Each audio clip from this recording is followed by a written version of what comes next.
Topic का नाम है मल्टी सेंसरी अप्रोच। ये 2.1 है, यूनिट 2 है, ठीक है, unit 2 2.1। Multi sensory approach, approach छोड़ दो, एक प्रोजेक्ट जैसा है, एक स्कीम जैसा है, वो तो है ही, ठीक है, एक आइडिया जैसा है, छोड़ो। मल्टी सेंसरी का मतलब क्या है, क्या होगा बताइए? मल्टी सेंसरी का मतलब क्या होगा? What do you think about multi sensory?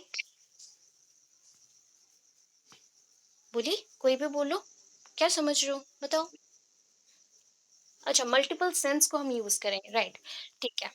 Multiple sense और वेरियस सेंसेस हम यहाँ पे यूज कर रहे हैं कोई भी फंक्शन के लिए, ठीक है। So the effective use of various senses, effective use of various senses for receiving information from various sources, ठीक है, is known as multi sensory approach. तो यहाँ पे ना ऑलवेज डायग्रामेटिक प्रेजेंटेशन माइंड में रखना चाहिए। क्या है? दो चीजें हैं, ठीक है। एक होता है सोर्सेस और इसको रिसोर्सेस भी बोलते हैं, सोर्सेस या फिर resources, and these are sense organs, ठीक है, सेंसेस है। तो सेंसेस डिपेंड करते हैं किसके ऊपर? सोर्सेस के ऊपर। थोड़ा सा कलर चेंज करते हैं। सेंसेस किसके ऊपर डिपेंड करते हैं? सोर्सेस के ऊपर। This is the source part, ये हो गया सेंसेस, ठीक है। अभी सेंसेस वेराइटीज ऑफ है, वेराइटीज टाइप के सेंसेस हैं, तो उसके अकॉर्डिंग जस्ट लाइक आपके आईज क्या करते हैं? व्यू करते हैं या विजन करते हैं। आपके ईयर्स क्या करते हैं? ऑडिटोरी और हियरिंग, ठीक है। आपके हैंड्स क्या करते हैं? राइटिंग और होल्डिंग। आपके जस्ट लाइक हाँ, नोज क्या करता है? स्मेलिंग। आपके माउथ पार्ट्स क्या करते हैं? माउथ के जो इंपॉर्टेंट पार्ट है, जस्ट लाइक द टंग, टंग क्या करता है? टेस्टिंग, कोई भी चीज को टेस्ट करता है, ठीक है, टेस्ट बर्ड्स है उसमें। एंड पूरा जो आपका स्किन है दैट इज काइनेस्थेटिक और टेक्टाइल एक्टिविटीज करता है। काइनेस्थेटिक और टेक्टाइल, दैट मीन्स टच, ठीक है। आपको जैसे मैं टच की, किसी भी एक पर्सन को मैं टच करती हूँ, ठीक है, तो वहां पे एक सेंसेशन आता है, that is possible through sense organ. क्यों? ये जो सेंस ऑर्गन्स है ना, मैं आर्ट्स बच्चों को बता देती हूँ, आर्ट्स एंड कॉमर्स जो नहीं जानते, बायोलॉजी के बच्चों को पता होगा कि सेंस जो पार्ट्स हैं उसमें सेंसोरी सेल्स रहते हैं। वन काइंड ऑफ सेल्स हैं जो कि रिसीव करते हैं इंफॉर्मेशन को फ्रॉम द आउटसाइड, और इंटरनल बॉडी पार्ट्स में भी हो सकता है। दैट इज आपका बॉडी के इनसाइड से भी कुछ इंफॉर्मेशन आती, कुछ इंफॉर्मेशन बाहर से आते हैं। सपोज आपको मॉस्किटो ने बाइट किया, तो आपके माइंड को सडनली एक इंफॉर्मेशन मिलता है कि आपको कोई काटा, एंड दैट इज आपको चोट लग रहा है या फिर कुछ इचिंग जैसा हो रहा है, तो आपके दूसरे हैंड वहां पे एक्टिव हो जाते हैं एंड एक्टिव होके उसको मारता है, जस्ट लाइक दैट। तो ये जो पूरा एक सर्कल चला कि एक हाथ में काटा या फिर थाइस पे काटा या मुंह पे बैठा, तो वो पूरा रिएक्शन जो हमने कंप्लीट किया, ये कौन सा एक्टिविटी है? इस प्रोसेस को बोलते हैं सेंसेशन, ठीक है। ये जो सोर्सेस हैं, सोर्सेस को हम कभी कभी ना स्टिमुली बोलते हैं, स्टिमुली और sources, it is always maximum time पे सोर्सेस को क्या बोला जाता है पता है? इट इज फॉरेन बॉडी और फॉरेन इंफॉर्मेशन। फॉरेन क्या है? जब हम एब्रोड जाते हैं या बाहर जाते हैं, that is called the foreign. तो फॉरेन बॉडीज हो गया आपके बॉडी से बाहर जो इंफॉर्मेशन है, that is called the foreign information या फिर स्टिमुली, ठीक है। भी उसी के ऊपर पूरा बात करना है। So the effective use of various senses, हम इफेक्टिवली यूज करें बहुत सारे सेंसेस को, किस लिए? कोई भी चीज को रिसीव करने के लिए। जस्ट लाइक जो भी आप रिसीव करते हो दैट इज इंफॉर्मेशन, वही होता है इंफॉर्मेशन। कहाँ से आएगा? सोर्सेस से आएगा। तो यहाँ पे दो पॉइंट्स हैं, यहाँ पे जस्ट लाइक टू पोल्स होते हैं ना, north pole and south pole, यहाँ पे दो पोल्स वैसे मान लो। एक पोल होता है आपका सेंसरी पार्ट, दूसरा पोल होता है आपका सोर्सेस पार्ट। तो सोर्सेस पार्ट से इंफॉर्मेशन जाएगा, सेंसस पार्ट रिसीव करेगा, हो गया। तो that is called the multi sensory approach. As a literal definition, हमें लिटरेरी अकॉर्डिंग और लिटरेचर के अकॉर्डिंग अगर डेफिनेशन देखते हैं तो क्या है? Multi sensory, multi sensory means multiple sense organ, multiple sense organ. Multi sensory comes from two pieces of word, यहाँ पे दो वर्ड्स है, टू पीसेस में दो छोटे छोटे से पार्ट्स हो गया, इसके पीसेस हो गया, तो टू पीस ऑफ वर्ड्स है। टू वर्ड्स क्या हो गए? एक है मल्टी, दैट इज मल्टीपल या फिर मोर देन वन, यहाँ पे मेंशन है more than one, and sensory, that is sensory means census, from the census, ठीक है, मल्टी सेंसरी। हो गया आपका डेफिनेशन मीनिंग। यहाँ पे आगे कंसेप्ट के ऊपर, अभी का जो टीचिंग प्रोसेस है ना, that is called multi sensory teaching approach. उसे हम क्या बोल सकते हैं, मल्टी सेंसोरी टीचिंग अप्रोच। ठीक है, Margaret Taylor Smith developed multi sensory teaching approach. ये ना फुल फॉर्म आता है, सीटेट एंड ओटेट में ऐसे क्वेश्चंस आते हैं, तो इसको याद रखना। एमटीए क्या है, एमटीए का फुल फॉर्म क्या है, that is a multi sensory teaching approach. So Margaret Taylor and Smith, sorry, Margaret Taylor Smith developed multisensory approach in the mid 80s as a refined and more teacher friendly curriculum. अभी का जो curriculum है ना, that is not teacher friendly, that is called student friendly और children based, और that is called a children centred, child centred education. So अभी का जो करिकुलम है चाइल्ड सेंटर्ड के बेस्ड है, एंड पहले जो था टीचर सेंटर्ड था, तो उसके अकॉर्डिंग ये जो सिस्टम आया ये टीचर फ्रेंडली था, टीचर फ्रेंडली। तो टीचर फ्रेंडली करिकुलम का एक पार्ट बन गया, दैट एनहांसेस, वो एनहांस क्या करता है, and further develop alphabetic phonics by teaching for mastery. So यहाँ पे phonics, phonics mean just like the phonetics और साउंड, सिलाबल्स को कैसे प्रोनाउंस करते हैं, सिलाबल्स मीन्स यहाँ पे अल्फाबेट्स, अल्फाबेट्स को कैसे प्रोनाउंस करते हो, कैसे उसको साउंडिंग होता है ना, उसके साउंड्स आते हैं, जस्ट लाइक ए, तो ए का कैसा साउंड आया, ई, तो ई कैसा आया, सी, सी कैसा प्रोनाउंस हो रहा है, तो ऐसे जो साउंड्स आते हैं ना, तो दैट इज अल्फाबेटिक फोनिक्स के लिए पहले यूज हुआ, जो कि बच्चों के लिए नहीं टीचर्स के लिए बेनिफिशियल हुआ, teaching for mastery, teaching for mastery. ये टीचर्स को हेल्प किया, क्या, मास्टरी गेन करने के लिए, कि वो मास्टर्ड हो गया, उसमें बहुत ही वेल एक्सपीरियंस्ड हो गया। So use a multisensory teaching technique means helping a child to learn through more than one senses.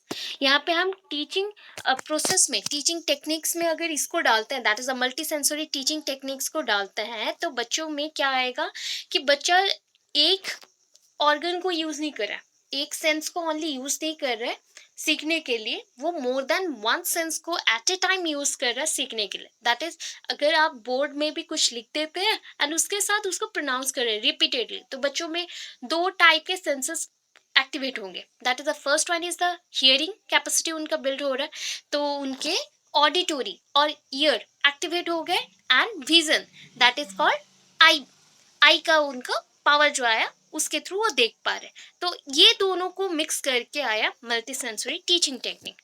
ये लोगों को एंड बच्चों को भी हेल्प किया कि वो डिफरेंट टाइप्स ऑफ इंफॉर्मेशन को कैरी कर सकते हैं more than one sense organ के थ्रू।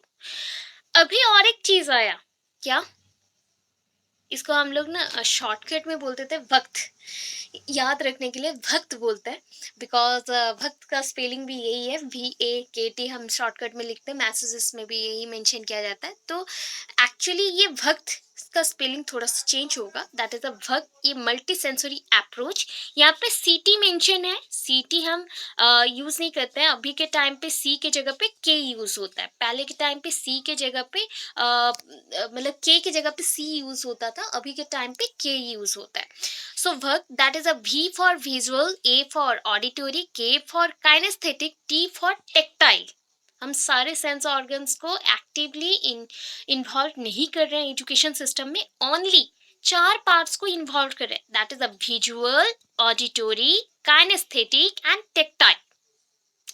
अभी कौन सा चीज किसके लिए है, ठीक है, कौन सा चीज किसके लिए है, तो इसको ना आप ब्रैकेट में लिख देना, बिकॉज यहाँ पे सी पहले के टाइम पे यूज होता था, कम्प्रीहेंसिव टीचिंग के लिए यूज होता था, कम्प्रीहेंसिव, बिकॉज ये काइनेस्थेटिक एंड टेक्टाइल उस टाइम पे डेवलप नहीं हुआ था, तो इसका थोड़ा सा चेंज हो गया था, कम्प्रीहेंसिव टीचिंग था उसके टाइम पे, विजुअल, ऑडिटोरी, कम्प्रीहेंसिव टीचिंग। तो अभी के टाइम पे ये मेंशन्ड है, V for visual, A for auditory, K for kinaesthetic, T for tactile. अभी देखते हैं कौन सा चीज किसके लिए है। Visual, that is for seeing, किसी चीज को देखने के लिए, एंड रिसीव करने के लिए, परसीविंग थ्रू देयर आईज, आंखों के through. Then auditory, auditory means hearing, यहाँ पे हम सुन सकते हैं, एंड ऑडिटोरी अगर क्लियर है देन उसके थ्रू क्या कर सकते हैं हम, स्पीकिंग भी पॉसिबल हो सकता है मैक्सिमम टाइम। अगर एक आप अगर देखे हो कि जो बच्चे सुन नहीं पाते हैं, ठीक है, सो जो सुन नहीं पाते उनको बहुत डिफिकल्ट होता है बोलने में भी। सो अभी समझ आया होगा, that is a hearing issues आया तो इनडायरेक्टली और डायरेक्टली वो इन्फ्लुएंस करता है आपके स्पीकिंग एबिलिटी को। सो हम बोलते कम है, जिनको सुनने में प्रॉब्लम है वो बोलते भी नहीं है, ठीक है। तो अगर ऑडिटोरी अच्छा है, ऑडिटोरी के थ्रू रिसीव कर रहा है, तो वो दो फंक्शन करेगा, हियरिंग भी करेगा एंड स्पीकिंग भी करेगा थ्रू देयर ईयर्स। सो यहाँ पे स्पीकिंग थ्रू देयर माउथ करेगा। सो यहाँ पे स्पीकिंग मीन्स पहले समझा उसके बाद स्पीकिंग करेगा, तो यहाँ पे थोड़ा सा एरो मार्क डाल के यहाँ पे आप मेंशन कर दीजिएगा, ऐसा चेंज करिएगा। सो थ्रू देयर ईयर्स ये हियरिंग के लिए ओनली है, ठीक है। काइनेस्थेटिक, दैट इज काइनेस्थेटिक का चलते हैं नेक्स्ट। काइनेस्थेटिक होता है बॉडी मूवमेंट, जो भी बॉडी के थ्रू आप परफॉर्म करें एक्टिविटीज उसके लिए, ठीक है। And tactile through touch, tactile क्या है, through touch, body movement and tactile through touch, ठीक है। फिर देखो विजुअल लर्नर्स क्या क्या करेंगे, अभी सबका लर्निंग के अकॉर्डिंग भी लर्निंग स्टाइल्स हैं। तो विजुअल लर्नर्स जो है वो कैसे कैसे करेंगे, visual learners they learn by seeing words in printed form और by using graphics and pictures and observing real life and other visual aids. So वो क्या करते हैं, विजुअल लर्नर्स हैं। तो नॉर्मली विजुअल लर्नर्स एवरीथिंग को क्या करते हैं, दे लर्न बाय सीइंग, कोई भी वर्ड्स को देख के या फिर उसके प्रिंटेड फॉर्म को देख के वो समझते हैं, या फिर जो ग्राफिक्स यूज है, कलरफुल ग्राफिक्स यूज होते हैं, या फिर सीनरीज आते हैं, उससे वो देख के समझ रहे हैं। ऑब्जर्विंग रियल लाइफ, आप रियल लाइफ को भी ऑब्जर्व कर रहे हैं डिफरेंट वेज से, दैट इज आप देख पा रहे हैं दूसरों के लाइफ को, अपने लाइफ को भी ऑब्जर्व कर रहे हैं। एंड जो विजुअल एड्स है, नॉर्मली टेलीविजन या फिर कंप्यूटर और डिफरेंट टाइप्स ऑफ बोल सकते हैं पावर पॉइंट प्रेजेंटेशन में जो स्क्रीन होते हैं डिजिटल स्क्रीन्स, तो these are the visual aids, visual aids जिसको आप देख के पढ़ पाते हैं या समझ पाते हैं। ये हो गया विजुअल लर्नर्स का एक्टिविटीज। अभी ऑडिटोरी लर्नर्स का एक्टिविटीज है, तो यहाँ पे ना एक कोन आएगा, ठीक है, यहाँ पे एक कोन आएगा जिसको आपको समझ के रखना है, ये आपके बुक में मेंशन बिल्कुल नहीं है, तो उसके अकॉर्डिंग माइंड में रहना चाहिए क्योंकि क्वेश्चन आ जाता है। एंड ये क्वेश्चन को अगर नहीं समझे देन क्या होगा, आप कहाँ से ढूंढोगे, ठीक है, ये बुक में नहीं है।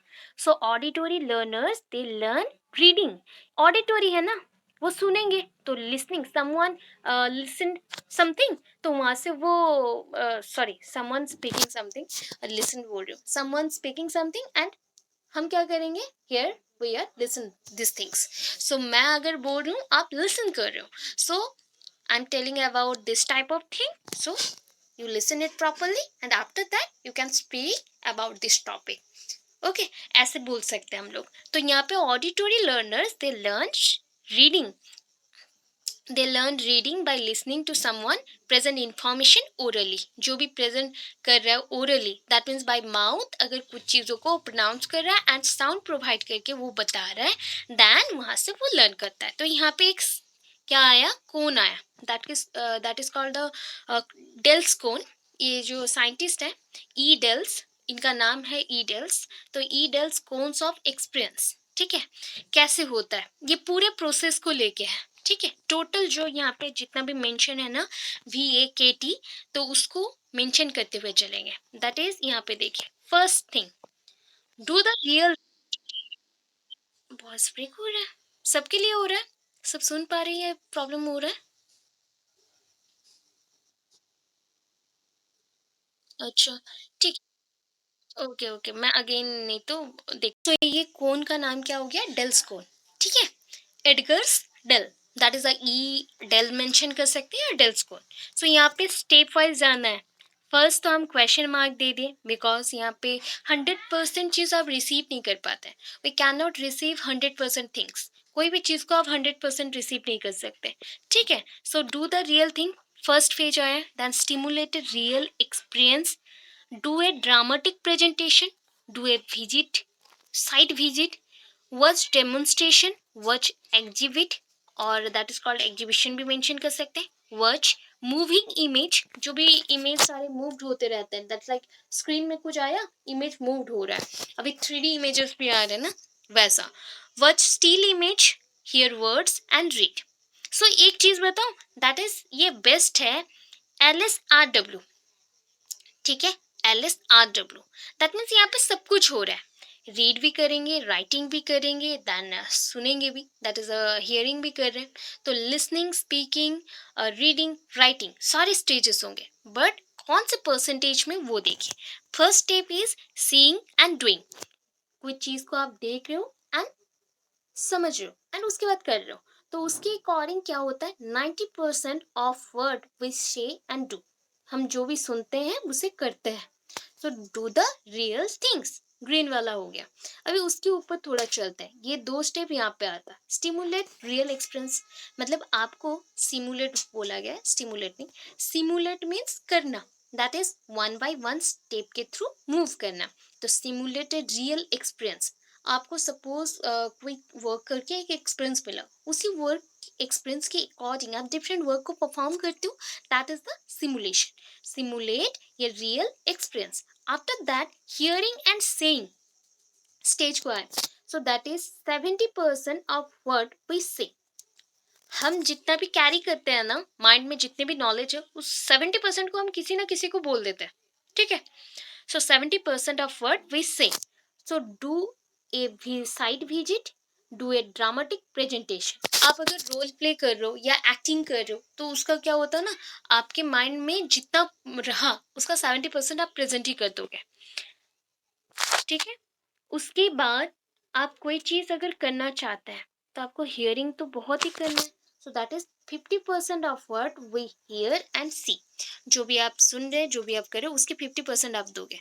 अभी वॉच एग्जीबिशन, ठीक है, वॉच डेमोन्स्ट्रेशन। वॉइस इश्यूज हो रहे हैं, okay. Net I think up down हो रहा है थोड़ा सा, इस वजह से थोड़ा भी नहीं सुनाई दे रहा है। आ- अच्छा, ठीक, क्या कर सकते हैं इसमें, इसमें यहाँ तक रखना पड़ेगा, और कुछ नहीं कर सकते, नेक्स्ट क्लास में पढ़ सकते हैं, इतना ही है। ओके, अभी ठीक है, पढ़ो, जहां तक चल रहा है चलने दो, उसके बाद रुकेंगे, ठीक है, प्रॉब्लम आए रुकेंगे। सो देखते हैं कहाँ तक होता है। So watch exhibition, watch demonstration, then उसके बाद we see, what we see उसका 30% देख लो, that is the visual receiving होता है। जो भी आप करते हो ना, दैट इज अप्रोक्सीमेट में, आप पूरे दिन में तो हम कुछ ना कुछ देखते रहते हैं, उसका ओनली 30% हमारा माइंड रिसीव करता है, ठीक है। सो वॉच स्टिल इमेज और वॉच मूविंग इमेज, ये सारा हो गया। उसके ऊपर आया हियर वर्ड्स, जो भी आप वर्ड्स सुनते हैं, जस्ट लाइक मैंने इतने सारे वर्ड्स बोले, उसका ओनली 20% आप कैरी करेंगे, एंड इसमें मेरा ओनली 20% नहीं रहेगा। आप पूरे दिन में जो जो सुने, ओनली उसका 20% आपका माइंड रिसीव करता है। Verbal receiving means that is the orally, हम कोई रीड करें कोई चीज़ों को, या फिर कुछ चीज़ों को देख के पढ़ रहे हैं, तो उसका ओनली 10% हम माइंड में फिक्स्ड कर पाते हैं।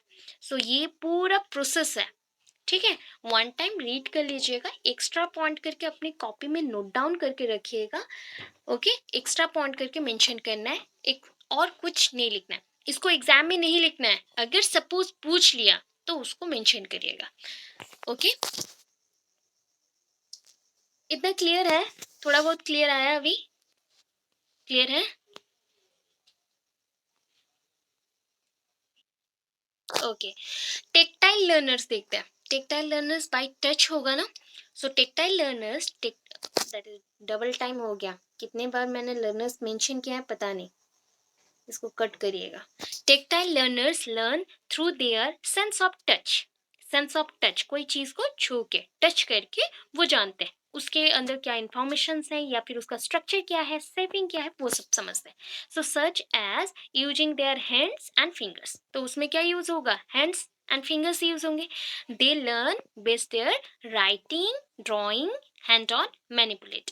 अगर आपको कोई चीज को मॉडिफिकेशन करना हो, तो आप हाथ से भी करते हो, तो वो हो गया मैनिपुलेशन, ठीक है। ड्राइंग कर सकते हैं, राइटिंग कर सकते हैं, तो these are the tactile learning, ये सारे टेक्टाइल लर्निंग में आएंगे। एंड टेक्टाइल लर्नर्स जो है वो टच के थ्रू सीखेंगे। काइनेस्थेटिक लर्नर्स, काइनेस्थेटिक लर्नर्स जो होते हैं लर्नर्स, यहाँ पे भी डबल मेंशन हुआ है, डबल नहीं एक्चुअली ट्रिपल है, यहाँ पे हेडिंग मेंशन किया, फिर यहाँ मेंशन किया, यहाँ पे मेंशन किया, ये थोड़ा सा आप यहाँ पे एक्चुअली ऐसे होके मेंशन होना था तो डबल रिपीट हो गया। चलो, kinaesthetic learners learn best through movement of their small और ग्रॉस मोटर मसल्स। ये आपको तो याद होगा, there are two types of muscle in our body, या फिर हम लोग दो टाइप के एक्टिविटीज परफॉर्म करते हैं according to the movement of our body, that is the gross एक होता है और एक होता है fine, FINE, fine. Fine motor skills tactile में चला गया, दैट इज द हैंडिंग, मतलब कोई भी चीज को हैंडल करना थ्रू हैंड्स, और फिंगर्स के थ्रू राइट करना, होल्ड करना, ये सारे हो गए स्मॉल मसल्स के थ्रू। तो small muscles which are present inside your finger, so inside your fingers means fingers के अंदर, मतलब अपर स्किन को हम नहीं बोल रहे, अपर स्किन के बिलो में जो प्रेजेंट है, नीचे जो प्रेजेंट है, that is called a flexor muscle, उसको हम फ्लेक्सर मसल बोलते हैं, फ्लेक्सिबिलिटी शो करता है। एंड जो ग्रॉस में है that is a total movement of body parts बोल सकते हैं विथ लॉन्ग मसल्स, जो लॉन्ग मसल्स हैं या फिर उसके साथ इन्वॉल्व जो लॉन्ग बोन्स हैं वो सारे आ जाएंगे। सो यहाँ पे देखिए फिर से आगे हमारे रियल लाइफ एक्टिविटीज के बेस पे कौन आया, अभी क्या पढ़े थे आप, एडगर डेल, ठीक है। 1946 में एडगर डेल 1946 में एडगर डेल ने इंट्रोड्यूस किया कोन ऑफ एक्सपीरियंस को, एंड कोन ऑफ एक्सपीरियंस को आपने वहां पे मेंशन किया, pictorial device use to explain, pictorial means picture के थ्रू, पिक्चर के थ्रू विथ ग्राफिकल रिप्रेजेंटेशन, कितना परसेंट इतना परसेंट इतना परसेंट, वो सारा कुछ वहां पे उन्होंने मेंशन किया, ठीक है। Device use to explain the interrelationship of the various types of audiovisual media as well as their individual position in the learning process, तो उनका लर्निंग प्रोसेस में क्या रोल है एंड उनके अंदर क्या रिलेशनशिप है उसको समझाएं। The cons utility in selecting instructional resources and activities is as practical today as when Dell created it. So जब डेल ने बनाया था उस चीज को आज बहुत ज्यादा यूज किया जा रहा है, इतना ही मेंशन करना है।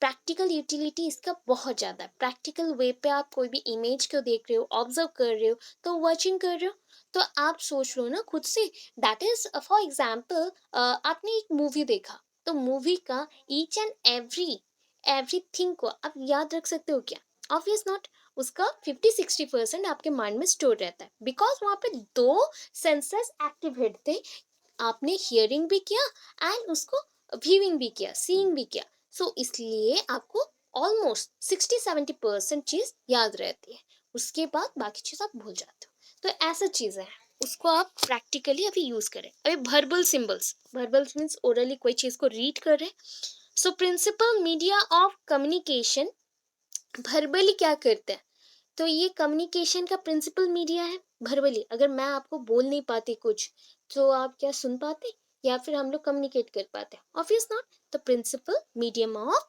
Communication. Second point, bear no physical resemblance to the objects और ideas for which they stand, तो कोई भी चीज के लिए वो जो खड़े हैं, सो यहाँ पे नो फिजिकल रिजेम्बलेंस, आप कोई वर्ड को पकड़ के या फिर आप कोई स्टेटमेंट दे रहे हो कोई एक ऑब्जेक्ट के बारे में, इसका कोई फिजिकल अपीयरेंस है क्या, वर्ड्स का कोई फिजिकल अपीयरेंस होता है, नहीं, ये ओनली आइडियाज है, उस ऑब्जेक्ट के पीछे आपने अपना आइडियाज लगाया एंड एक्सप्लेन किया, ठीक है। मे बी ये वर्ड फॉर कॉन्क्रीशन, आप कोई चीज को फिक्स करके अपने माइंड में रखना चाहते हैं तो उस वर्ड को ना आप रिपीटेडली यूज करते हो, सपोज आप कौन सी चीज को बोलते नहीं है, जो चीज आपको पसंद आता है, that is you love this thing very much, so उसको आप रिमेम्बर करके रखते हो बहुत ही अच्छे से, आपके माइंड में फिक्स्ड हो जाता है, दैट इज द कॉन्क्रीशन। आइडियाज जो रहते हैं वो भी माइंड में रहते हैं, साइंटिफिक जो प्रिंसिपल्स हैं रिपीटेडली अगर प्रैक्टिकल वर्क में आपने यूज किया तो वो भी याद रहता है, फॉर्मूलाज भी याद आता है। अभी देखिए इसका डिसएडवांटेज क्या है, disadvantage highly abstract, highly abstract है, दैट इज ये क्या होता है ना, सपोज आपने भास्ट टाइप के जनरल आइडियाज कैरी किया, ये जनरल आइडियाज है, ठीक है। यहाँ से आपको कुछ कुछ पॉइंट्स ढूंढना था, बट एवरीवेयर तो आप बहुत ज़्यादा बात करते हो, बहुत ज़्यादा नोटिस करते हो बहुत सारी चीज़ों को, तो उसकी इंफॉर्मेशन को भी रीड करके रखते हो, वो भी भरभली। तो उतना सारा चीज़ को, उतने सारे एब्स्ट्रैक्ट को माइंड में कैरी कर पाते हैं? नहीं। सो इसलिए बोला गया हाईली एब्स्ट्रैक्ट, मतलब बहुत सारे पॉइंट्स को आप कैरी कर रहे हैं, इसके लिए आप भूल जाते हैं, ठीक है, हाईली एब्स्ट्रैक्ट। देन अभी विजुअल सिंबल्स, विजुअल सिंबल्स क्या है? जस्ट लाइक आप जिसे देख के सीखते हो, तो that is a chalkboard, chalkboard, white board, flat maps, diagrams, charts, ठीक है। Feeds the tempo of presentation of idea, topic और सिचुएशन, ये हमारे टेम्पो के अकॉर्डिंग होता है। जस्ट लाइक मैं जैसे पढ़ाना चाहती हूँ उस अकॉर्डिंग मैं प्रेजेंटेशन दे सकती हूँ व्हाइट बोर्ड, ब्लैक बोर्ड में। एंड ये थोड़ा सा इजी है, very easy to procure, that means present करने के लिए एंड प्रिपेयर करने के लिए भी, ठीक है। नेक्स्ट है लिमिटेशन, इसमें भी लिमिटेशंस है। Lack of ability to use the media size of individuals, simplification of visual material leads to misconception। पूरा लाइन एक साथ है, आप तोड़ के लिख सकते हैं, कोई प्रॉब्लम नहीं है। Lack of ability to use the media, media size of individual, simplification, यहाँ पे ना सिंपल टाइप ऑफ मीडियाज है, जस्ट लाइक चार्ट बोर्ड या फिर हो गया व्हाइट बोर्ड या black board, this are simple type. So आपको एवरी टाइम क्या होता है ना, कौन सा डायग्राम को कहाँ बनाना है, यहाँ पे डायग्राम बनाऊं क्या, मुझे इजी लग रहा है तो मैं नहीं बनाती, बच्चों को इजी लग भी रहा होगा या नहीं भी लग रहा होगा, तो ये प्रॉब्लम है। यहाँ पे समझने का प्रॉब्लम है कि lack of ability to use, इस मीडिया को हम यूज नहीं कर पाते साइज ऑफ इंडिविजुअल्स के अकॉर्डिंग, क्योंकि हम थिंक करते हैं, हम समझ मीन्स वो भी समझते हैं एंड नहीं बनाते, तो मिसकंसेप्शन आते हैं। Recordings, radio, still pictures. So इस पॉइंट को आप क्या कर सकते हैं पता है? सो ये पॉइंट आपका है कि आप जो फर्स्ट यूनिट में पढ़े थे, पता है कौन सा चीज़? दैट इज फर्स्ट यूनिट में आपने पढ़ा था कि कितने टाइप्स का ऑडियो विजुअल एड्स है। तो ऑडियो विजुअल एड्स में आपने मैंने एक चार्ट दिया था, दैट इज टेबल टाइप, कि पिक्चर्स कहाँ यूज़ होंगी, चार्ट कहाँ पे यूज़ होगा, कैसा मतलब कैसे टाइप के विजुअल एड्स होंगे या फिर ऑडियो एड्स होंगे, तो वो सारी चीज़ को आप यहाँ पे दे सकते हैं। तो एट ए टाइम वो लिख लेंगे आप लोग, इतना ज़्यादा नहीं चाहिए होगा। तो यहाँ पे देखो रिकॉर्डिंग्स है, रेडियो है, स्टिल पिक्चर्स है। स्टिल पिक्चर्स मीन्स कोई भी पिक्चर को शो करना, ठीक है। सिंगल पिक्चर हो सकता है, मल्टीपल पिक्चर्स हो सकता है, बुलेटिन बोर्ड्स होते हैं या फिर नॉर्मली जो बोर्ड्स होते हैं वहाँ पे पिन अप करके रख दिए एंड वहाँ से एक्सप्लेन किए अबाउट योर हिस्ट्री, हिस्ट्री में जो भी था, मुगल डिनास्टीज या फिर चोल डिनास्टीज, जो भी पांड्या डिनास्टीज जो भी था उसको आप एक्सप्लेन कर सकते हैं। या फिर मैप्स को, जस्ट लाइक वो मूविंग नहीं है, सिंगल स्टील पिक्चर्स हैं, तो उसको आप यूज़ कर सकते हैं। तो अटेंशन गेटिंग, अटेंशन बहुत सारा आप कैप्चर कर सकते हैं, पर्टिकुलरली प्रोजेक्टेड व्यूज़, यहाँ पे आप कहीं पे भी प्रोजेक्शन कर सकते हो, दिखा सकते हो एंड उसके थ्रू लोगों का व्यू ला सकते हो, जस्ट लाइक वो देख रहे हैं इस चीज़ को। कॉन्क्रीटाइज वर्बल एब्स्ट्रक्शन, कोई भी चीज़ को वर्बली आप समझा सकते हो, जस्ट लाइक उसका जितना आपको पता है कोई भी पिक्चर के बारे में, कोई चीज़ों के बारे में, उसको एक्सप्लेन कर सकते हैं। इसका लिमिटेशन क्या है? साइज ऑफ पिक्चर्स और illustrations, expensiveness of project materials and equipments, time difficulties between radio shows and classroom lessons. So ये होता है ना, डे के टाइम पे ही क्या होता है, रेडियो में भी टीचिंग होता है एंड उसी टाइम में स्कूल में भी पढ़ाई होता है, तो दोनों को कैसे एट ए टाइम मैनेज करें? नहीं हो पाएगा। साइज ऑफ पिक्चर्स, पिक्चर का साइज अगर बड़ा हो तो उसको प्रेजेंट करना थोड़ा डिफिकल्ट हो जाएगा एंड वो एक्सपेंसिव भी हो जाएगा, ठीक। टेलीविजन एंड मोशन पिक्चर्स हैं, ठीक है। Motion pictures means movable pictures, just like छोटे छोटे वीडियो क्लिप्स हो सकते हैं या फिर एक एक पिक्चर्स के सेट बनाते हैं ना, जैसे हम लोग स्टेटस में डालते हैं कोई भी सॉन्ग के अकॉर्डिंग, तो वैसे टाइप का। ये solution to time and space constant, अगर हमारे पास स्पेस नहीं है, जगह नहीं है, तो हम एट अ टाइम बहुत सारे पिक्चर्स को शो कर सकते हैं, ठीक है। And solution to time, that means time consuming भी नहीं है, बहुत कम टाइम में हो जा रहा है। And provides windows to the world, ये वर्ल्ड को व्यू करना सिखाता है कि एट अ टाइम पे हम ना सारे सीजन्स को भी देख सकते हैं, हम सारे बर्ड्स के वेराइटीज को भी देख सकते हैं, उसके बिग स्टाइल्स को देख सकते हैं, कितनी सारी चीज़ों को, river sceneries, different types of plants, herbs, बहुत कुछ देख सकते हैं ऐसे टाइप में। So effective for presenting movements, इसमें मूवमेंट शो करना, कंटिन्यूटी ऑफ आइडियाज और इवेंट्स को शो करना थोड़ा डिफिकल्ट होता है, थोड़ा सा एक्सपेंसिव है, व्यूइंग प्रॉब्लम समटाइम्स इसको चलाना थोड़ा प्रॉब्लम होता है, and timing with classroom relations, ये थोड़ा सा डिफिकल्ट होता है कि एट अ टाइम आप क्लास में कुछ पढ़ा रहे हैं एंड उसी टाइम पिक्चर चलाना था बट आप भूल गए, तो ये भी डिफिकल्टीज में आएगा। Misconception about time size ideas, कभी कभी होता है कि कौन से पिक्चर को कैसे साइज में लगाना है। अच्छा, उसके बाद आया exhibit, that is a exhibition, कोई भी ऑब्जेक्ट को शो करना, कोई भी प्रोसेस को शो करना। सो ये इनसाइड द क्लासरूम थोड़ा सा डिफिकल्ट होता है। Exposure to new ideas, discoveries और इन्वेंशन, न्यू आइडियाज को दिखाना, इन्वेंशंस को दिखाना, डिस्कवरीज को दिखाना। प्रॉब्लम क्या है इसके अंदर? Too little space, time consuming, maintenance. Exhibition कोई चीज को शो करना रहता है, सपोज कोई एक मॉडल बहुत बड़ा है, ठीक है, ऑब्जेक्ट बहुत बड़ा है, तो उसको शो करने के लिए थोड़ा स्पेस भी लगेगा, टाइम कंज्यूमिंग भी हो सकता है, एंड यही प्रॉब्लम है इसका। देन नेक्स्ट चलते हैं, डेमोन्स्ट्रेशन है। डेमोन्स्ट्रेशन क्या होता है? विजुअलाइज करना, कोई चीज को दिख दिख सॉरी देखना। दैट इज, सपोज मैं आपको कोई चीज एक्सप्लेन कर रही हूँ एंड वो चीज को आप क्या कर रहे हो, उसके फैक्ट्स आइडियाज को पूरा ऑल टोटल समझ रहे हो, सो दैट इज कॉल्ड डेमोन्स्ट्रेशन। मैं डेमोन्स्ट्रेट दी एंड आपने डेमोन्स्ट्रेशन लिया, दैट इज ये इंस्ट्रक्शन इसके अंदर है, ये आइडियाज है, उसको पिक करो, ठीक है।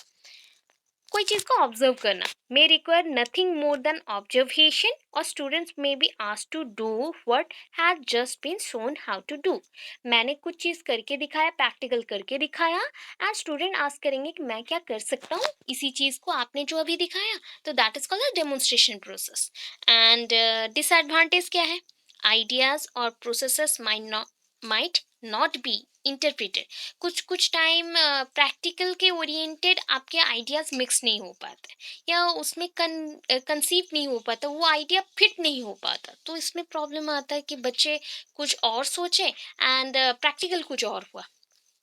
फील्ड ट्रिप है, इतने एनफ है, मैंने बहुत सारा दे दिया है आपको, इतने एनफ है। डायरेक्ट पर्पसफुल एक्सपीरियंस है, easier to handle, that is the contrived experience है।